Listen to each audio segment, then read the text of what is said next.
from detox and intervention right through to primary care, sober living homes, and a full continuum for aftercare and continuing care and alumni services. So. Yeah. And you're Director of Communications there, correct? Yes, I am. Wonderful. Well, Dr. Tarman, we're here to talk about Recovery Day, and you were part of the one that it happened September the 8th, right across Canada, but you were here in Toronto and you spoke. Well, it was a great day, wasn't it? It was a great day, yeah. There were a lot of people who came out. We were surprised at how many people came out. Yeah. And lots of politicians came out, and recovered members of the community came out. It was a really nice gala affair. And we're hoping to do the same thing next year. Well, it was something that the grassroots of it started out, well, it all started in the U.S., but the grassroots started out in B.C. last year, and we heard about it, and we were really excited, and it just caught fire right across Canada, and this is one of the wonderful ladies that brought the whole idea to Canada. So, Anne-Marie, why don't you tell us a little bit about it, but before you do, one of the reasons why she couldn't join us right at the beginning of September was the fact that she won an award. You were off to Washington, D.C. Who gave you the award for what you were doing? Yeah, the award was for the Recovery Day event in 2012 in Vancouver, and it was given to us by SAMHSA, which is the Substance Abuse Mental Health Services Administration, and they honor what they call the Rally of the Year. And because ours was the first one to happen sort of in Canada, and because we had such a great turnout at the first year, they awarded us this plaque. We got to go down to Washington, D.C. Lorinda Strang and myself went down there, and it was just amazing. We were, got to meet all the people who are in the recovery movement and have been doing this work for many, many years, and just all the people who've inspired us. So it was fantastic. Great. Yeah. So how did you hear about it? Why don't you lead us into it? Okay, well, so back in 2012, Lorinda and I were sent a video, a little clip from a movie trailer called The Anonymous People. And we were really inspired by what we saw, all these rallies that were happening across the United States. It was just unbelievable. And we were sort of familiar with the fact that there was Recovery Month. We were familiar with the fact that these rallies were happening, but when we saw it in this clip, we just got so excited, and we thought, we have to bring this to Vancouver. We have such a focus on the problem of addiction in Vancouver. It would be really nice to celebrate the solution of recovery. So that was our inspiration, seeing the trailer to this movie. So they actually documented their journey, and tonight she brought a little clip with her to tell us what it was like on getting that very first Recovery Day in Canada, which actually happened in Vancouver back in 2012. Let's take a look at it right now.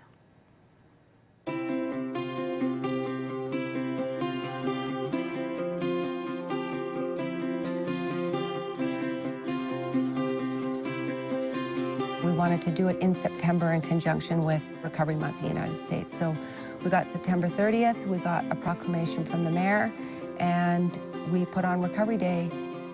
Gregor Robertson, Mayor of the City of Vancouver, do hereby proclaim Sunday, September 30th, 2012 as Recovery Day in the City of Vancouver. You are a part of Canadian history. This is a first ever in Canada. People are always gathered around as groups to be against something. And I'm proud to be here today that it's not about any of us being against anything. That we're all here for recovery. It was just amazing. Everybody, the energy there was just unbelievable. All these people, positive, smiling, happy. We had a spontaneous dance happen at one point. People just started dancing everywhere, all over the place. We are here to show that recovery from addiction should not be viewed as a curse to be masked and hidden, but as a cause for celebration and a gift to be shared with the world. At the peak of the day, there might have been around 1,500 people, and right around the time that we went on the march, we figured there was close to 1,000.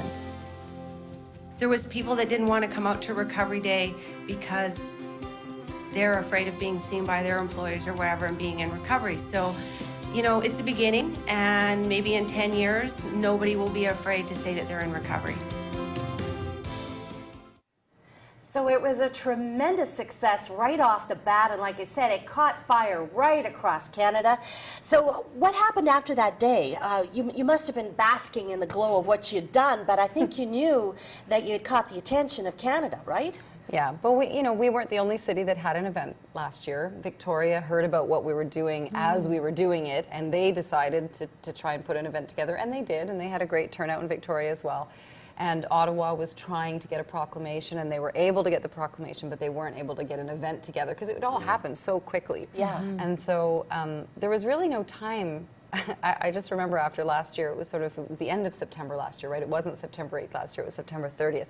And we went right into our Real Recovery Film Festival immediately after. So there was no time for me to bask in any glory. It was right into something else. But I started to get the phone calls. The phone calls started to come in. Calgary was reaching out. Different cities were hearing about what had happened, and they wanted to know how to get involved. So we sort of set up an ad hoc, I just sort of became the coordinator. I didn't really mean to. I just sort of started telling people and sharing the information. This is what we did. This is how we did it. And we would just have monthly phone calls, and it just kept growing and growing, and more cities. And, by the end of it, so that by this time this year, we had 12 cities celebrating Recovery Day with events and proclamations from dozens of cities. Yeah. Dozens of cities. It wasn't just the 12 cities that had events. We had other cities that just wanted to be part of. And we had letters of support from the CCSA, from the Councillors Federation, the Social Workers Federation, the BC Health Minister, and the whole, our Premier declared it in the entire province of BC. Yeah, so, I mean, it was, it really, the whole city and the whole country, it caught on. It was amazing. Dr. Tarman, what was the feeling like in Toronto? Well, it was very festive. I was actually quite surprised. I thought there'll be a handful of people, because like it says in the film, a lot of people would be nervous to come out because it's essentially outing themselves. But when I was just amazed at how many people came out. And, there were picnics and balloons, and it was a really festive feeling, which I thought was perfect. I think that's what recovery should look like. Yeah. Yeah. What's the statement, Anne-Marie, do you feel that you guys want to make with recovery? Well, I think actually Dr. Tarman and I were just talking about this before the show. I think it is all about the family, right? It's not just about for the person in recovery, and we tried to make that really clear in any time we were talking about the event. It's not just for people in recovery; it's for the people who support them, because addiction doesn't just affect the person; it affects the individual, the family, the community, and so let's invite the individual, the family, and the community to Recovery Day and celebrate recovery, because there's a big, beautiful life waiting for you in recovery. Yeah. Well, one of the things that I think you highlighted in the little film blurb that we saw was that it's not so much a focus on addiction, which is what we see in society. There's all the problems of addiction and all the services that are required. But this is an actual focus on recovery. And we don't see that very often, because usually people feel sorry for recovery. They can't drink, they can't use anymore. But in fact, it's like, no, there's a whole world out there that is actually worthy of celebrating. And that's great. Yeah, I remember when Dee Christensen, the editor-in-chief of Recovery Wire magazine, came on, and they were having that event where you can go to an event and you don't have to be surrounded by alcohol to have a good time. Yeah. Yeah, and in that way they were celebrating. Don't you agree? Yes, exactly. I like the focus. It's a different focus than we usually see. I think a lot of times people who get sober or get into recovery, they just sort of disappear. We don't talk about them. There's not that many people that are out in the public about being in recovery in Canada yet. So I'm really hoping that that's going to change, that we're going to lower, reduce the stigma and just let people know that there's nothing to be ashamed of. Yeah. That's a great statement. We are going to take our first break here on Living Clean, Living Well, but when we come back, we're going to talk more about celebrating recovery here in Canada and the U.S. And I'd like to hear from you. We're going to throw our toll-free lines open. Were you at any of the Recovery Day celebrations across this great country of ours and our friends in the U.S. that tune into Living Clean, Living Well as well? We'd like to hear from you tonight. We'd like to hear from you if you took part in Recovery Day and what your experiences were like. And are you too celebrating your recovery? We'd like to hear your stories. So our first break, our show will continue with Anne-Marie McCullough and Dr. Vera Tarman right after this.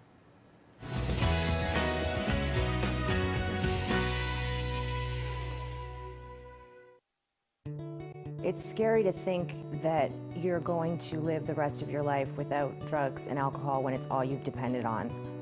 But there is hope. I knew I couldn't do it alone, and treatment allowed me the chance to ask for the help that I needed in order to believe that I could live a sober life. I got the help and support that I needed, and even now that I've left, I still have that support there.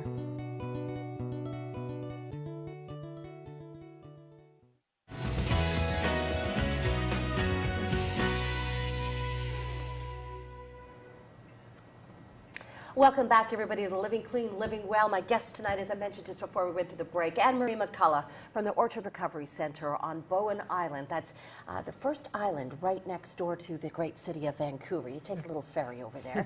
And Dr. Vera Tarman, the medical director at Renascent. Just before we get back to celebrating recovery here in Canada, I want to tell you about our show next week. It's going to be a fun show. Do you remember a singer from the 1960s by the name of Bobby Curtola? He is going to be our special guest on Living Clean, Living Well, along with Don Slesser. Don Slesser is well known here on the show. He's a beloved friend, a great therapist within the addictions world. Bobby Curtola will be here right from Las Vegas. He will be here along with Don Slesser, and I hope that you can join us. I also want to tell you, the original host and founder of Living Clean, Glenn Allen, is on Hamilton Cable 14 channel every Friday night at 10 p.m. The name of his show is called The Advocate. And he is going to be talking this Friday night about the selling of drug paraphernalia in the local convenience stores. Many citizens up in arms about this. It has also caught the attention of the Ontario Safety League. So Glenn Allen will be talking about that, and he would like to invite you to join him this Friday at 10 p.m. If you're in the Hamilton area, it is on Rogers Cable 14. So back to our discussions on celebrating recovery. As I mentioned, Anne-Marie is here, and I'm wondering if you might share a little bit of your story and how you got into this area, and just tell us about you. Well, you know, I like different language. It's interesting. One of the things that, you know, Recovery Day is about changing the focus. So when I introduce myself as a person in long-term recovery. And that's the recovery language that we're hoping to sort of, this movement is gonna change how people introduce themselves. So that, for me, being a person in long-term recovery means that I haven't used drugs or alcohol for over 5 years. And my story began like many people's. I started drinking when I was 14. I drank heavily right from the get-go, pretty much every weekend. And I think for a variety of reasons, I mean, I grew up in an alcoholic home. I was exposed to what alcoholism was, but you know, the disease of denial, or the denial that comes along with the disease of alcoholism is very strong. So I drank alcoholically, I think, from the very beginning, and I drank every weekend for pretty much 23 years. I got involved in the nightclub scene. I was a DJ for many years, so that introduced me to a whole, you know, new world of drugs and things that, you know, late nights and partying. And I think for me, that just dragged, you know, probably my drinking would have been, you know, it still would have been binge drinking every weekend, but because I added the drugs and stuff into it in the late nights, it just escalated my addiction. So probably when I was 33, I think about there, I met my husband, and I really thought I was going to clean up my act. I really thought that this conservative man and I were going to, you know, this is going to put me on the straight and narrow, and of course that's not what happened. And about 4 years later, I was 37 when I had my bottom, and you know, for me, my bottom came not with, you know, sort of losing jobs and home and a lot of things on the outside. It came from waking up one morning after, thank God, my last night of drinking, and realizing that I was not the person that I thought I was. And for me, that was just, you know, that incongruence in myself of, you know, it just couldn't go on. And so I reached out for help, and I asked a person that I knew was already in recovery to help me, and she did. She took me, well, she came to my house and she spent the day with me, but she also helped me get into treatment.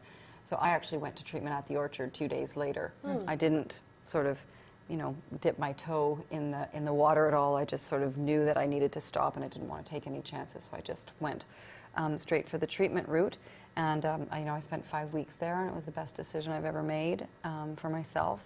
You know, I got to learn about my disease. I got to find out what was really going on, and address sort of, you know, the physical and mental and, you know, all the different aspects of myself that I'd been neglecting for so many years. I was so disconnected from myself.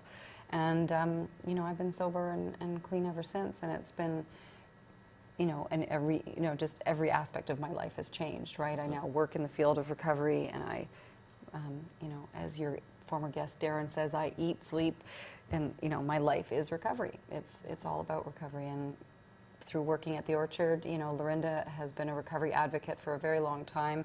And so, you know, as I said, we were introduced, we knew about SAMHSA, we knew about, you know, some of the stuff that was going on, but she and I have been sort of, you know, working very closely on Recovery Day and now on Faces and Voices of Recovery, and just getting involved in really bringing a recovery movement to Canada. So that's my story. Dr. Tarman, your feelings on the recovery movement in Canada? Well, in the way that you're describing it, I'm thrilled by this because, you know, working in the field, I'm really aware of the stigma of addiction and how we're so burdened by the cloud of addiction.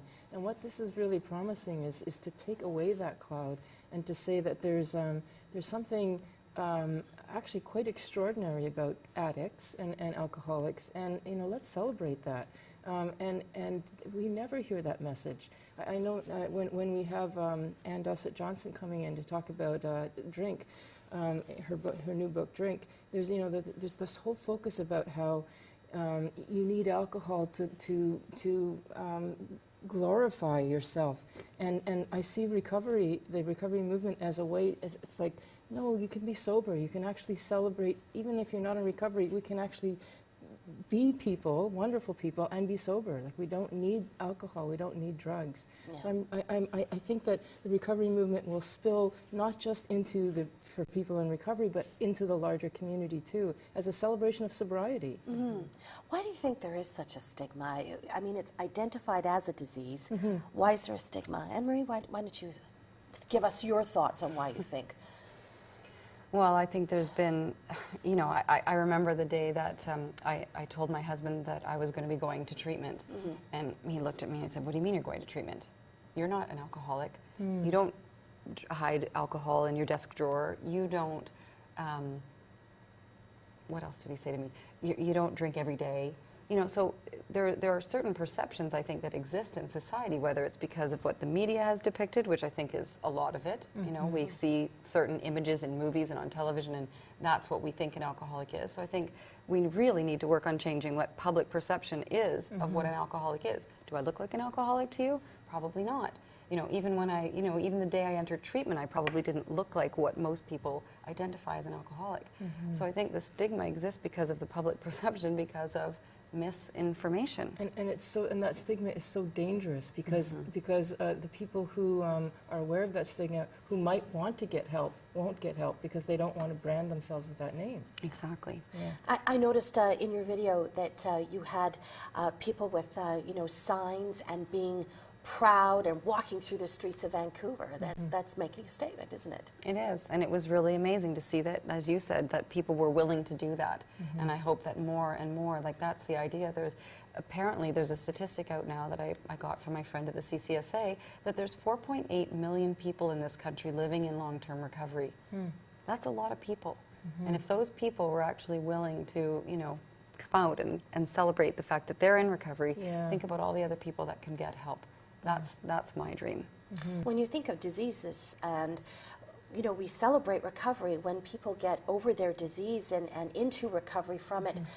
For one that comes to mind is cancer, breast cancer, the walks to end breast cancer, and how proud they are that they've beaten it.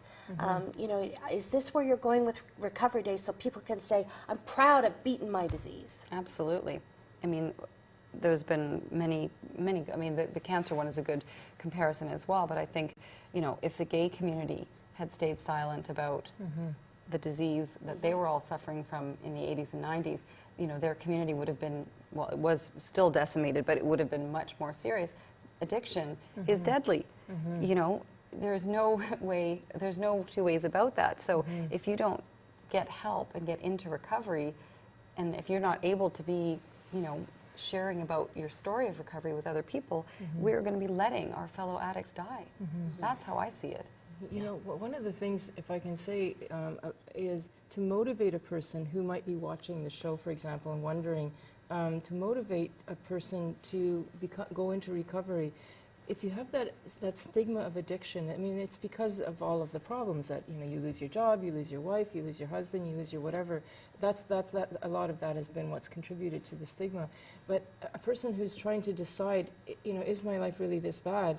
I mean, if they see somebody like you who looks good, I mean, motivation, it's much more motivating to move into something positive rather than to run away from something that's negative. And you know, the fact that you may lose your job is not as motivating as, wow, I want what she has. And that's what we're trying to do. We're trying to show there is something that you may want that we have. You know? Right, and that you don't have to go as far into the, you know, my bottom didn't have to look like losing everything. I mean, it was still incredibly painful. There was still a lot of loss, but it didn't, you know, if people can see that, you know, you don't have to end up on the street to be, you know, to have realized that you have a problem. I think that's a really important message. So we started off with Recovery Day in Canada in 2012. It was an idea that came up for the United States, and if you missed it off the top of the show, Anne-Marie McCullough is one of the co-founders of Recovery Day here in Canada, and we're talking about it now. So you took what a great celebration that you had in 2012. We saw a video of that. We got a couple of pictures of the Vancouver Recovery Day for you that took place on September the 8th. And you had a gospel choir singing. We did. Yeah? Yeah, the Vancouver Sweet Soul Gospel Choir. Chico is there.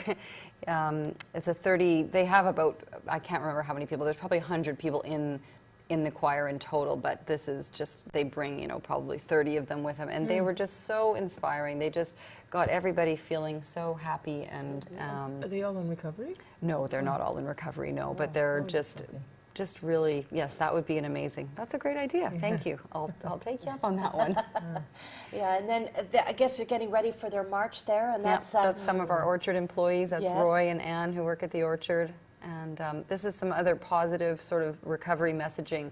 You know, recovery, we are the living proof. there you go. And lots of people listening to the speeches. Did you have more people? Obviously. Oh yeah, this is just, you this know, past this year? is, oh well, you know, probably about the same. It was a bit more spread out this year. We had more exhibitors. You can see 2 of the tents in the background there. This year we had 3 tents instead of 2, so we had to spread out. But we had probably the same amount of people, about 1,000 people came down. Fantastic. And I see that you didn't have any of the Vancouver liquid sunshine. You had a great sunny day, didn't you? Yes, we did. Yes, we did. Both September's a good month for Vancouver. Yeah, it is. It is just a beautiful city. We're going to go live now to our phone lines. Let's go to line 4. Calling in tonight from London is Ivan. Hi, Ivan. You're live on the show. Good to hear from you again. How are you? Hey, good. How are you? You celebrate recovery. I know you do. Hello? Hi, Ivan. Go ahead. Tell us about celebrating recovery. Well, I celebrate my recovery every morning. We know. Absolutely. I live in daytime compartments, sometimes moment-by-moment compartments. I'm 82 years young, and today at 2 o'clock this afternoon, I have been sober 21,980 days. Wow. You've been counting. That's awesome. Yes. That is 3,140 weeks and no days.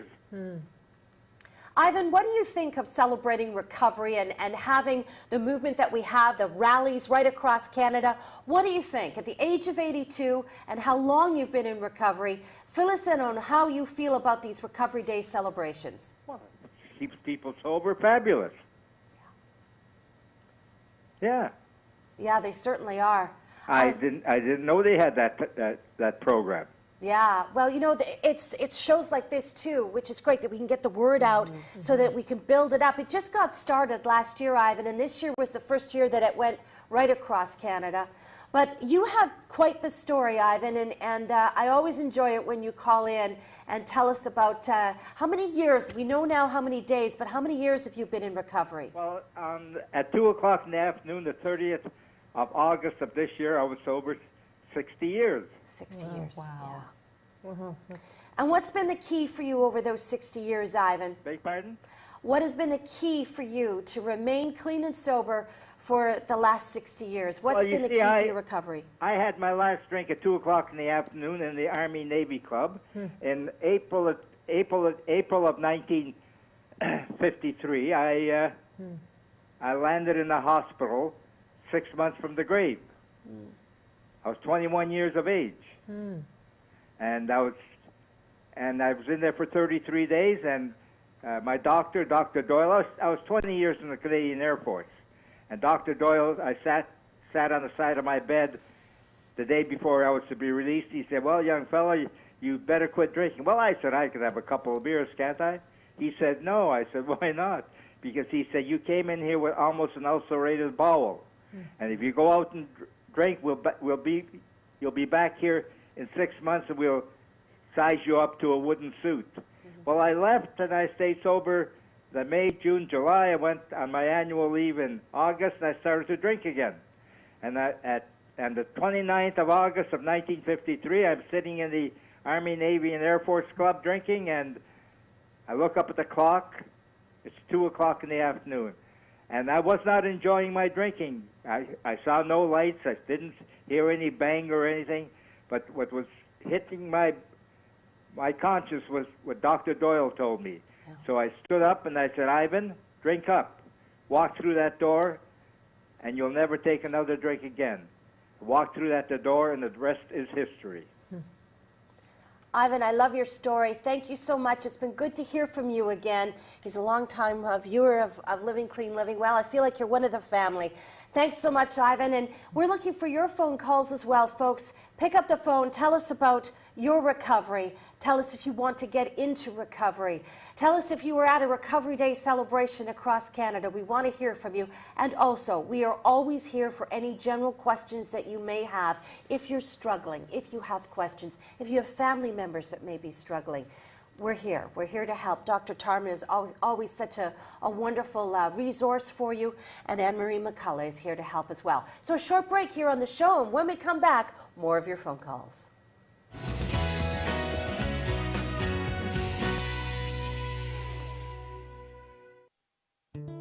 It's scary to think that you're going to live the rest of your life without drugs and alcohol when it's all you've depended on. But there is hope. I knew I couldn't do it alone, and treatment allowed me the chance to ask for the help that I needed in order to believe that I could live a sober life. I got the help and support that I needed, and even now that I've left, I still have that support there.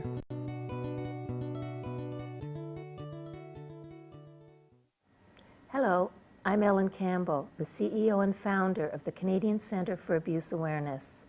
As a charity, we depend on viewers such as yourself to support the programs for First Nations, women and children, anti-bullying, and elder abuse. I invite you to visit our website, see what you can do to share. Any donation over $20 will receive a tax receipt. Thank you so much for all your support.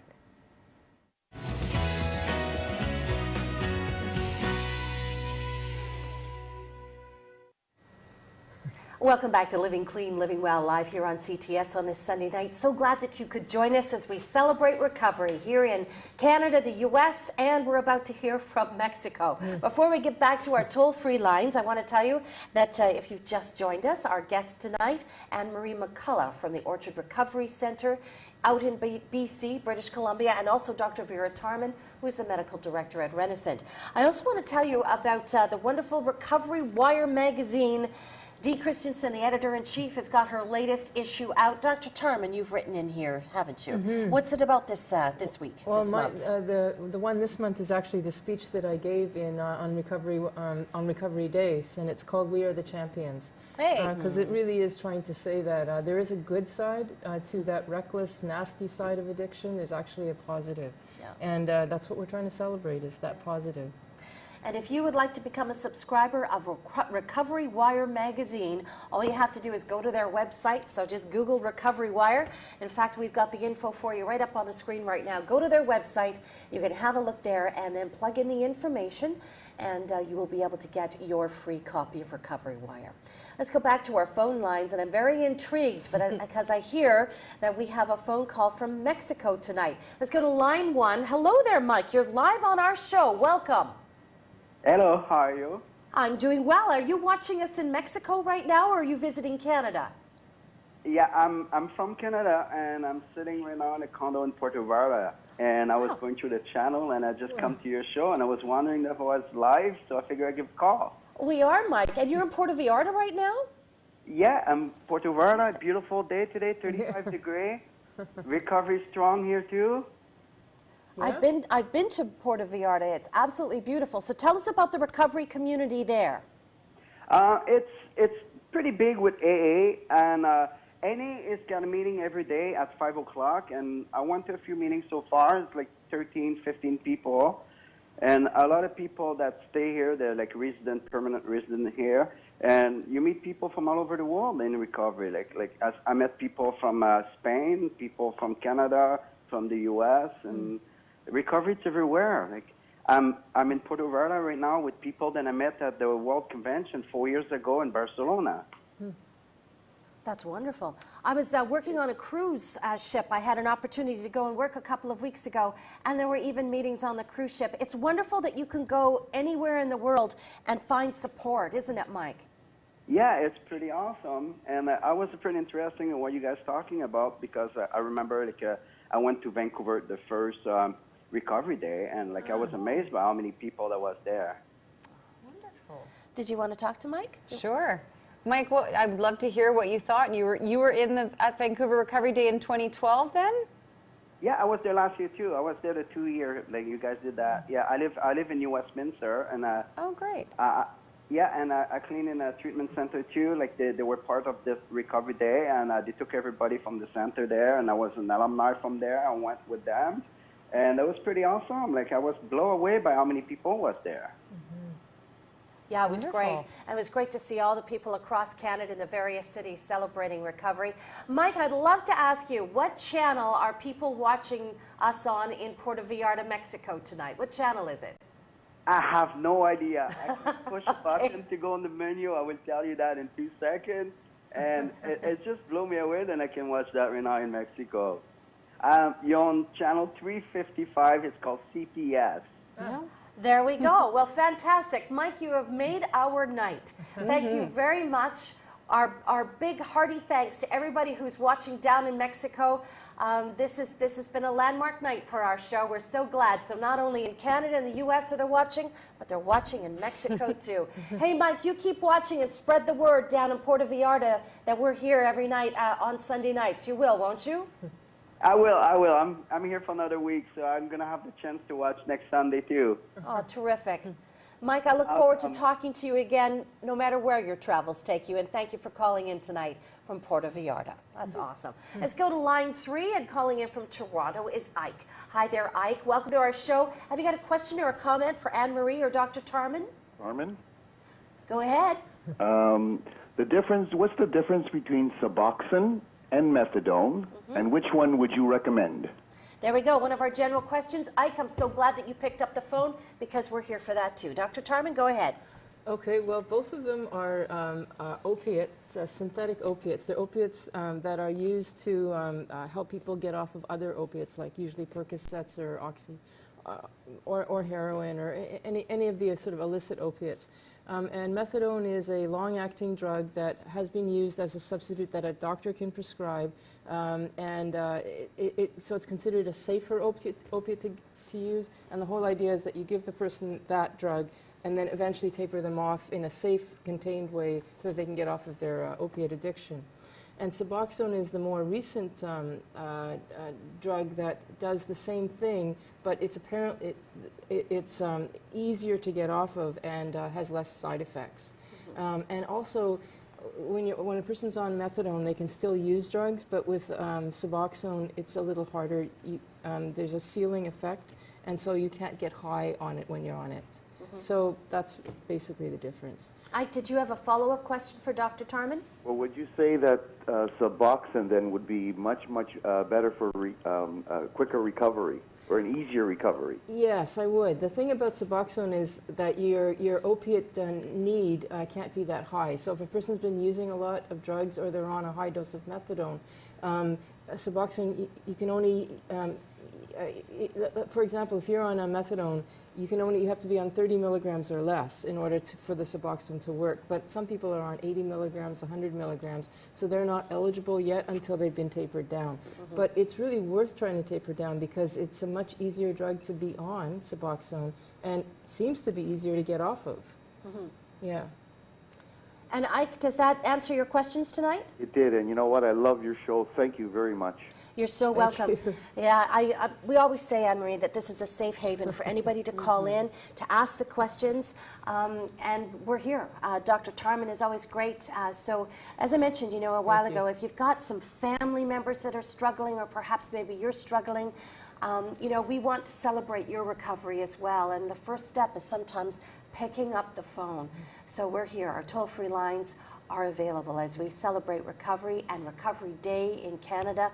So Anne-Marie, you know, isn't it great when you got people that are calling in from Mexico saying that they were also at your Vancouver event? It must make you feel good that you're reaching the people that you want to reach.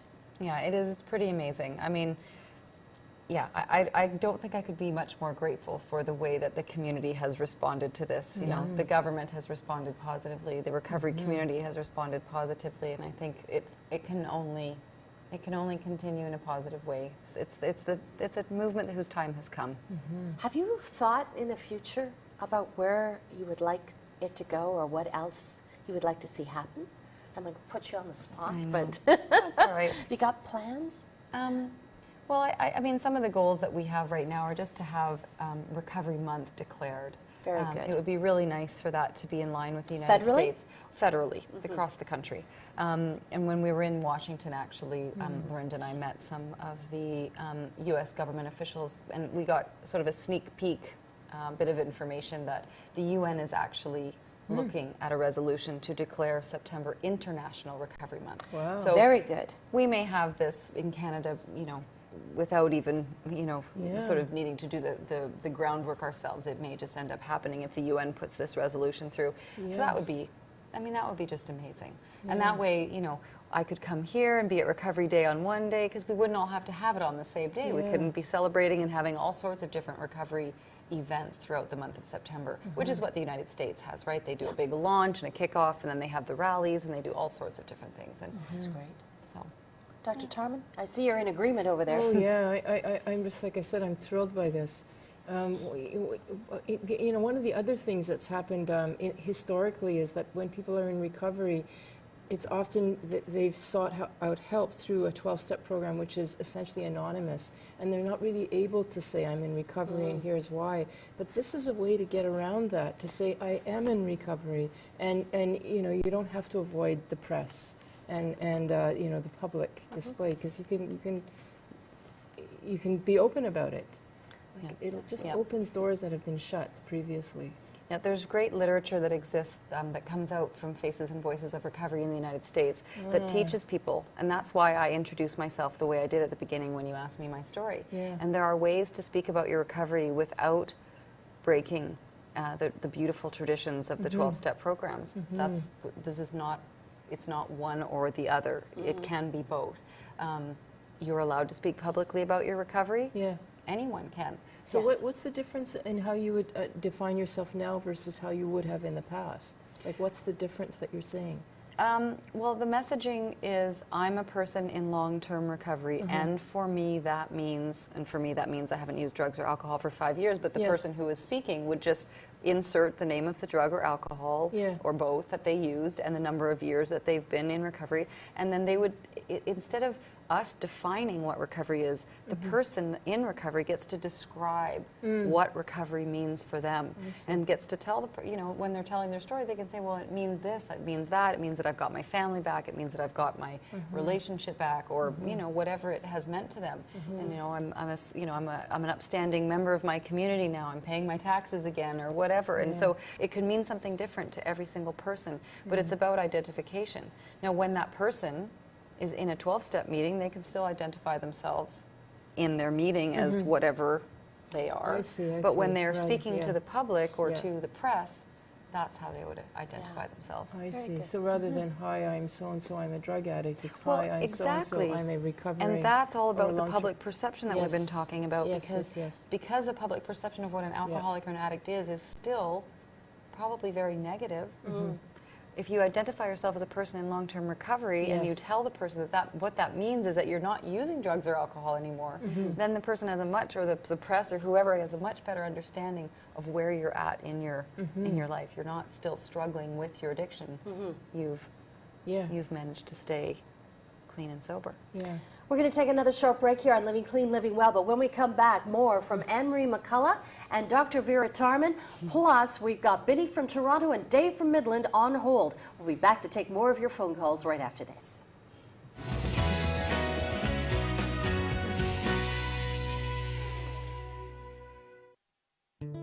It's scary to think that you're going to live the rest of your life without drugs and alcohol when it's all you've depended on.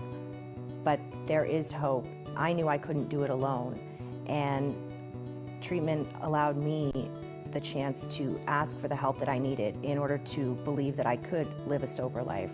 I got the help and support that I needed, and even now that I've left, I still have that support there.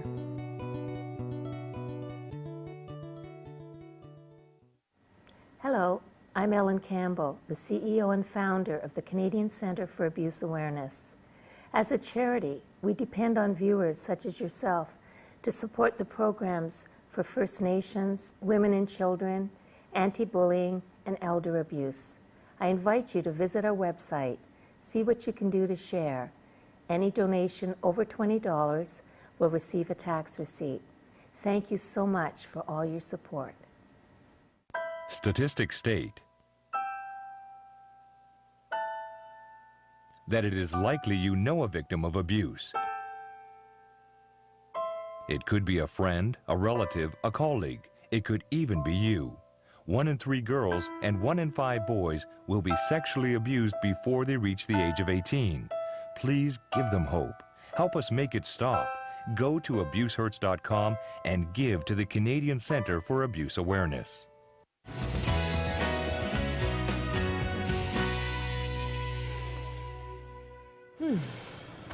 Welcome back, everybody. Tonight we're celebrating recovery. I said at the top of the show we're celebrating it in Canada, in the U.S., and tonight we got our first phone call from Puerto Vallarta, Mexico. So we're very, very pleased about that. So we're celebrating recovery wherever you are seeing our show tonight on CTS. So let's go back to our phone lines. We're talking with Dr. Vera Tarman tonight and Anne-Marie McCullough from the Orchard Recovery Centre on Bowen Island in Vancouver, just off the coast of Vancouver. Let's go down to line 4, and Benny's calling in from Toronto tonight. Hi there, Benny. Thanks for your patience and holding. Go ahead. The floor is yours. Well, I'm hoping that this is a good connection because between the panel that you have tonight, I am extraordinarily pleased to be able to actually address you in as much as I was part of recovery in Toronto for the first year, which was completely inspired by Anne-Marie through a friend of mine, Leonard, and through we were able to actually be able to bring Dr. Tarman on, and I can only tell you that when she stood up very strongly and proudly said and quoted Freddie Mercury, "We are the champions," that the crowd that was there went absolutely wild. So we're looking very much forward to, and we're in the onset of building for the 2014 celebration of Recovery Day, and we were very, very pleased to be part of being part of a nationwide celebration. And it really was a celebration. Dr. Tarman, I think that you can speak to what it was like in that park that day. Yeah, Toronto. You want to speak to the definitely the way that it was? Oh yeah, it was just a really wonderful experience. I mean, mostly I think we were all surprised at how well it was received. And it was really well organized. I mean, the organizers did a great job. I know that you did a great job, but the Toronto crowd did a great job. They got, I was surprised at all the politicians that they got, all the speakers. There was poetry, there was music. It was just amazing. And I'm really looking forward to next year. And I have to tell you that I was really honored to be able to speak, and I'm really honored to be asked to speak next year. I mean, it's a great thing to be part of. I'm really, really excited about this. And we've had Leonard on the show on the phone, and he came on and told us about what he had planned and everything. Benny, thank you so much. I was asking for other people to call in, tell us about their experiences right across Canada. Benny, thank you very much for telling us about your experiences in Toronto. Let's go now to line 1, and Dave's calling in from Midland. Hello there, Dave. Hi, how are you? Doing well. How are you? I'm good. Awesome.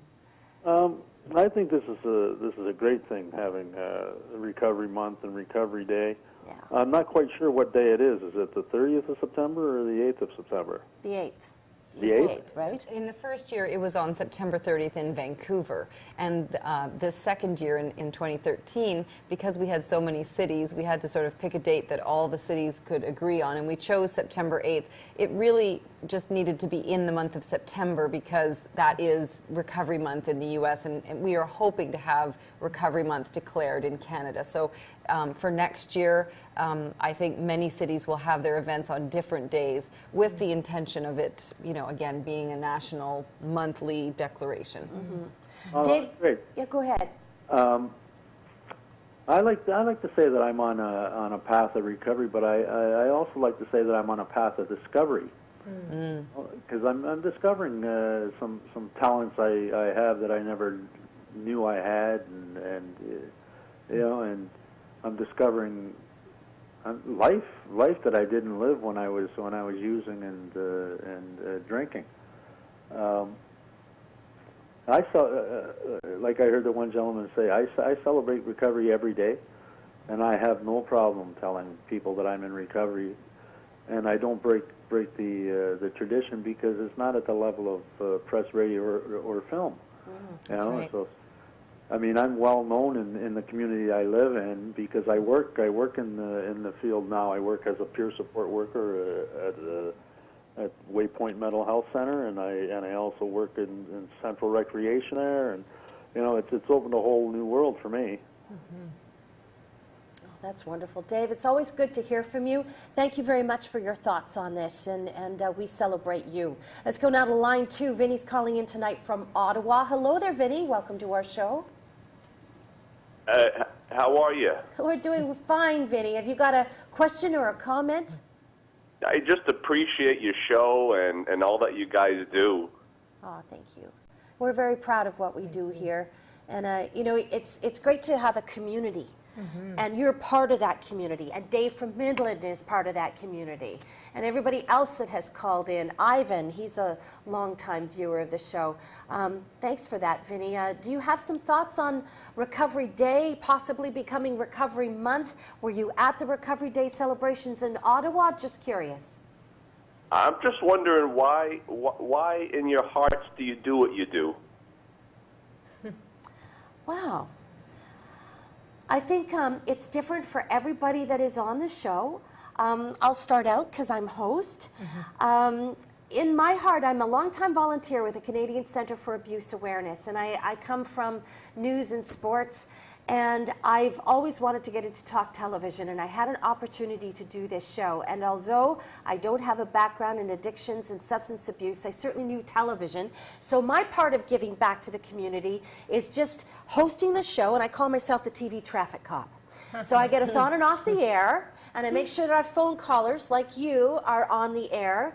And I've got a little earpiece here so that they keep me, my director and my production assistant, and my great screen caller, everybody keeps us on time and makes sure that the commercials happen. So that's my contribution to the show. And you know, I'll tell you, this show is some of the most rewarding work I have ever done in my life. And that was 14 years at TSN, the Sports Network. I worked at CP24 in Toronto, 680 News. I've done a lot of things, and this is one of the most rewarding I've ever done. How about you, Anne-Marie? Do you want to answer Vinny's question? Why do you do what you do? I think I do what I do because I found, like the last caller said, I'm discovering myself in recovery. I was so disconnected from myself for so many years, and I just absolutely love sharing this gift with other people. And so it's, yeah, rewarding, inspiring, hopeful. Yeah. It's everything that my life wasn't before. So that's why I do it. And Dr. Tarman, you're in the area of addictions. I mean, you're a medical doctor, and you chose this to go into. So that's true. Yeah. Why don't you tell Vinny what your motivations are for doing this show? You know, it just feels like I've been called to do this. It's an act of service. It feels like it's a gift that I was given, or an opportunity that I was given, and I feel such joy. I mean, when I went into medicine, I had no intentions of going into addiction medicine, but I just, the closer I got to the field, the warmer I felt and the more impassioned I feel. So I do it because it's joy. It's a joyful way to live. Yeah.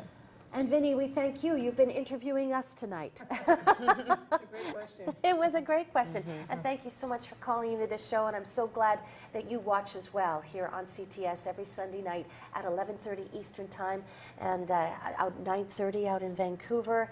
10:30 out in Calgary. It doesn't matter where you are, and we've had phone calls from Newfoundland and down in the States, and tonight in Mexico, and you know, it's great. People are finding us, and the community is finding us, and that's terrific. I want to tell you quickly before I get back to Anne-Marie and Dr. Tarman and your phone calls as well.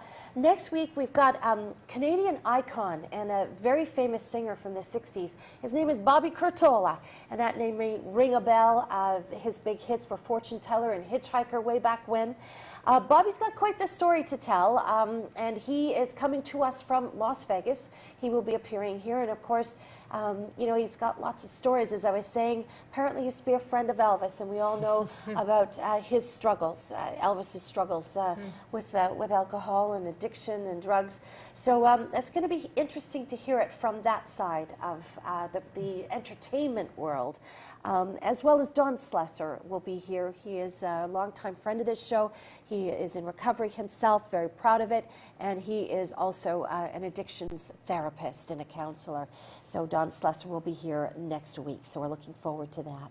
So Anne-Marie, as we take a look at the future and where this can all be heading towards, where do you stand now as far as getting Recovery Day moved into Recovery Month?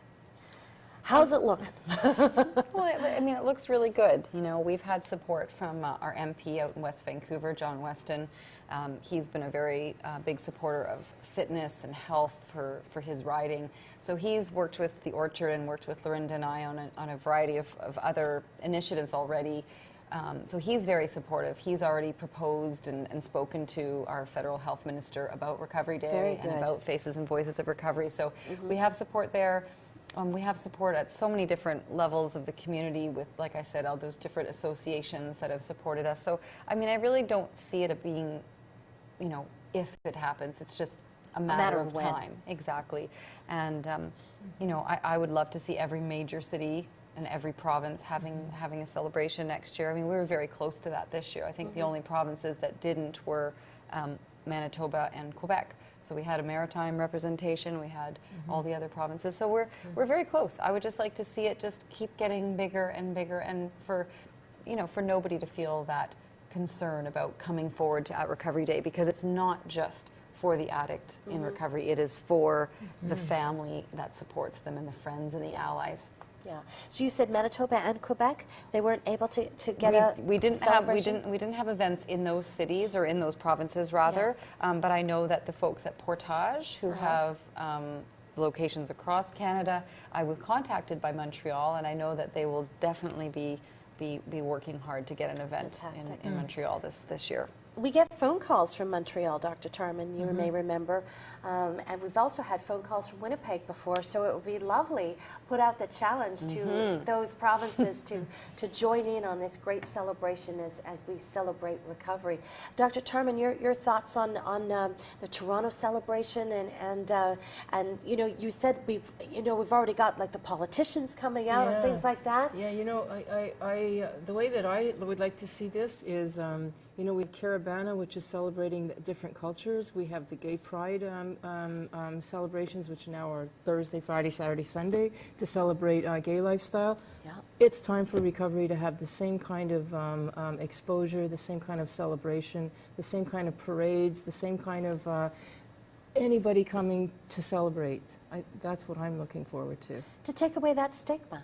Yes. It's overcoming a disease. It's Yes. nothing to be embarrassed or ashamed about. That's right? right. Right. And in fact, there are some hidden strengths that we can actually bring out. Tell us. Like, for example, that recklessness, that willingness to break through the norm. That's what's made the explorers. That's what's made the inventors. That's what's made the artists. Yeah. You know, it's what I'm saying. You know, we are the champions. These are the people who have broken through the mold and have created society. Let's take our birthright. The thing that I say in my speech there, the final statement is, it's our fate to be great. Let's celebrate recovery. Hey, awesome. And you can get a copy of Dr. Tarman's Dr. Tarman's speech at Recovery Day in Toronto. It was held on September 8th in Recovery Wire magazine. So just go to their website and request your free copy. The latest edition is out with Dr. Tarman's We Are the Champions speech written in there. So we're going to take another final break here on Living Clean, Living Well, but we still have more still to come. Don't forget, next week, right from Las Vegas, we're going to have Bobby Curtola in the studio along with Don Slesser. I'd also like to tell you that Glenn Allen, who was the original founder of this show, Living Clean, he is now seen Friday nights at 10 p.m. on Rogers Cable 10 in the Hamilton area, and he'd like to invite you to watch his show called The Advocate. So I'm going to be back to wrap up our show right after this.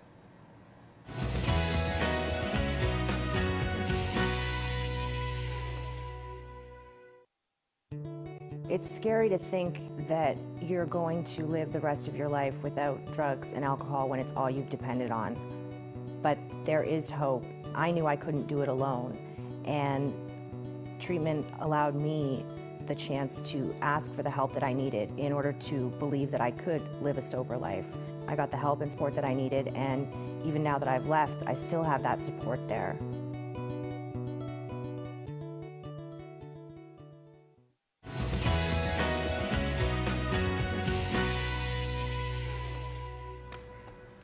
We have been so pleased to have all of you contribute tonight, as well as Anne-Marie McCullough. We've been working on this gal for a couple of months to come out and visit us. I'm really hoping she comes again. Anne-Marie, your final thoughts. You know what, I think just building on what you said a few minutes ago, Teresa, I would love to see, I just want to challenge everyone in Canada who is in recovery to find out about the Recovery Day events. We have a website, recoveryday.ca, all the information is there.